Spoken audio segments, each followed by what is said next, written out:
She was the congresswoman from Nevada. She served from 1982 to 1996, or 83 to 97, 14 years. She was the second longest serving person from Nevada. She was the first woman elected to constitutional or federal office from Nevada.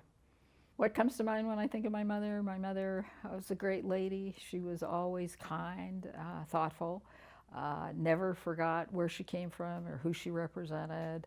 She was a good mother, 5 kids that she raised. And actually, when my sister turned 21, is the first time she ran for office, and she was in her 60s. 81, which was the year before, 1982, when she actually ran. She'd been involved in politics for many years, actually the whole time when she lived in Nevada from the 1950s on. The women volunteered, they stuffed envelopes, they made phone calls, they, put on events and so forth. And she did that for many, many politicians in Nevada. She's a Republican.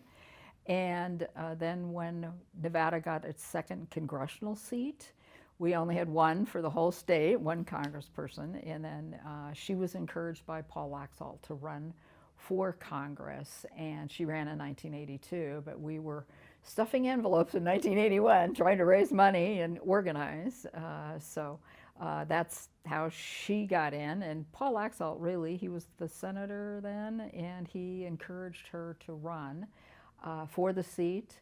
She had worked on his campaigns before, actually had run the Northern Nevada operation, and then when he was elected to the Senate, she ran his office in Northern Nevada. So she knew everybody in the North, she knew everybody in the South. It was a much smaller state in those days.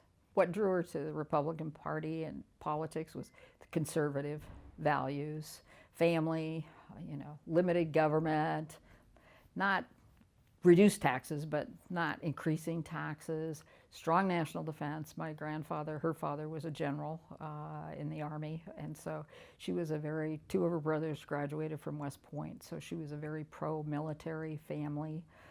So strong national defense was very important to her. So when she was first elected to Congress in 1982, that was when Nevada got its second seat in Congress, and so it was an open seat. And of course, open seats are always, very well sought after, and so it's easier than trying to beat an incumbent. And she already knew the state because she had traveled so many times for Paul and been out in all of the counties.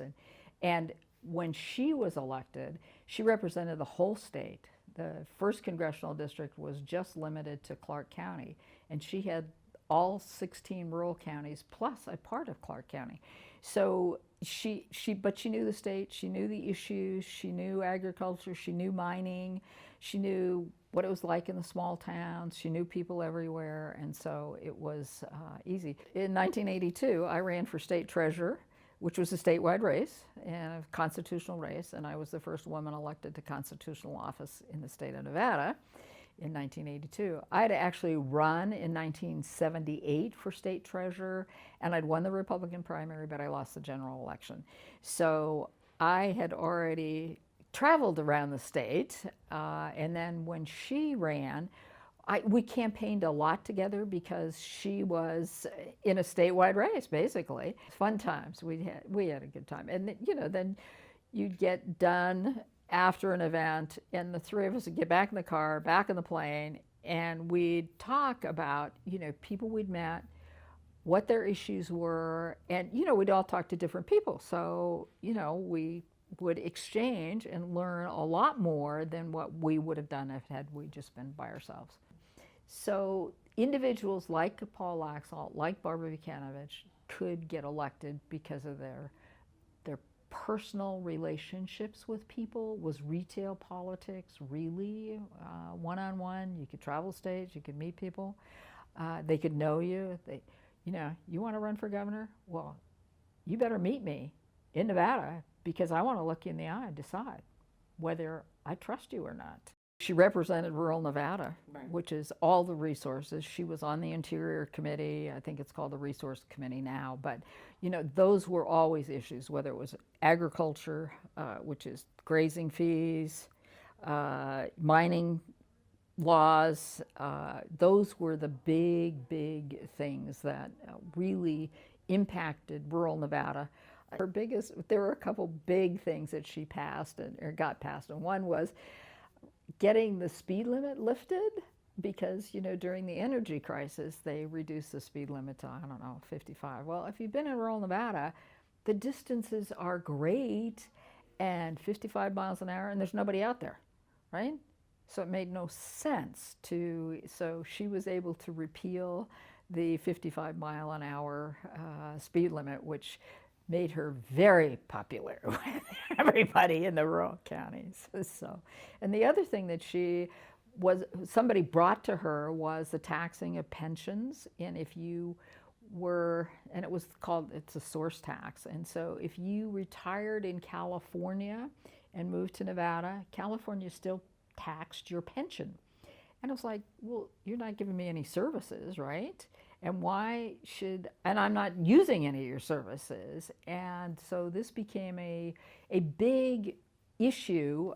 Some retired military guy brought it to her from Carson City. And there were other places, and mostly it was military people who, had served around the country and then had come to Nevada, and their pensions were being taxed by these states that they had left 5 and 10 years ago. And so she was able to repeal the source tax or get it imposed so that the other states couldn't tax your pension. But after she had breast cancer, when she was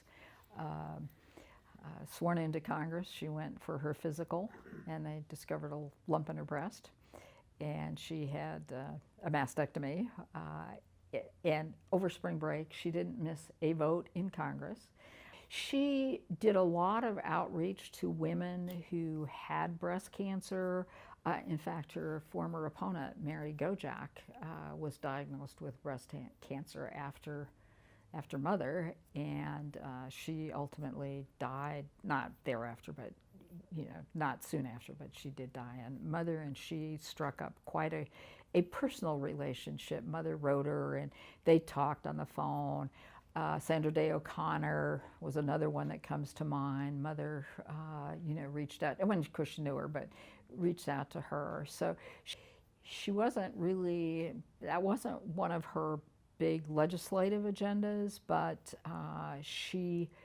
when Bill Clinton's budget took annual mammograms out of Medicare funding for it, she was not happy with that, and she tried very hard to get that back in. And John Ensign, who was a successor senator, he wasn't her successor, but he was able to get that restored to Medicare, which was very, I think, important because she was a big advocate for prevention. So I wanted people to understand who Barbara Vucanovich was, that she was a conservative woman, and she represented conservative values, and I didn't want that distorted by the media, and I don't think anybody's done that, and not because of the book, but just because of who she was.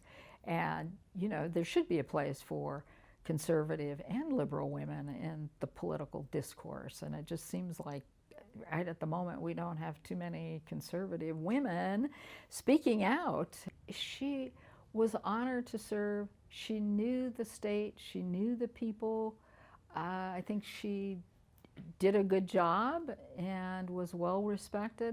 She had a common sense approach. It wasn't partisan. It wasn't an ego trip with her. So she didn't complain. She was happy to be there.